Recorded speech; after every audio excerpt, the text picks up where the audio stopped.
Hello, welcome to palm parties channel. Shankaralakshmi ఇవాళ మీకు పచ్చి కొబ్బరితో ఐస్ క్రీమ్ చూపిస్తాను.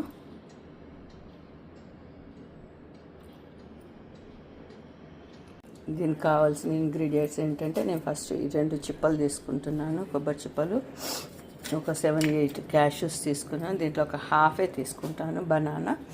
ఇది date syrup, lion date syrup, లేకపోతే హనీ అన్న. షుగర్ వద్దనుకున్న వాళ్ళు హనీ లయన్ డేట్ సిరప్ ఏదైనా తీసుకోవచ్చు. తర్వాత ఫస్ట్ ఏం చేస్తానంటే, ఈ 2 పచ్చి కొబ్బరిని కట్ చేసేసి దీన్ని గ్రైండ్ చేసి కొంచెం వాటర్ వేసి గ్రైండ్ చేసేసి దాన్ని కోకోనట్ మిల్క్ తీస్తాను. కోకోనట్ మిల్క్ ఆ 2 కొబ్బరి చిప్పలకి ఒక గ్లాస్ వాటర్ పోసుకున్నాను. ఈ గ్లాస్ వాటర్ పోసుకొని చిక్కగా ఈ కొబ్బరి పాలు తీసానమాట. ఇప్పుడు క్యాష్యూ ఇందులో వేసేసి గ్రైండ్ చేస్తాను. తర్వాత ఈ అరటిపండు, తర్వాత పాలు, ఈ మొత్తం గ్రైండ్ చేస్తాను. కొంచెం సిరప్, మీ టేస్ట్కి తగ్గట్టు సిరప్, ఇవంతా గ్రైండ్ చేస్తాను. గ్రైండ్ చేసిన పాలు దీంట్లో ఈ బాక్స్లో పోసాను. ఇవి ఫ్రీజర్లో పెడతాను.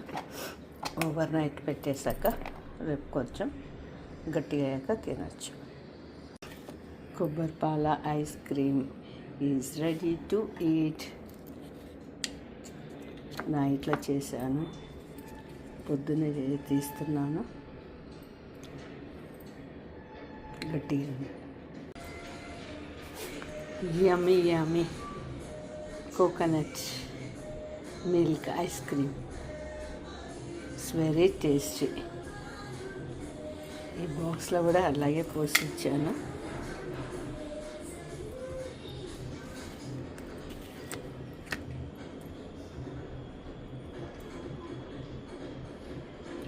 So this is coconut milk ice cream. Try చేసి చూడండి.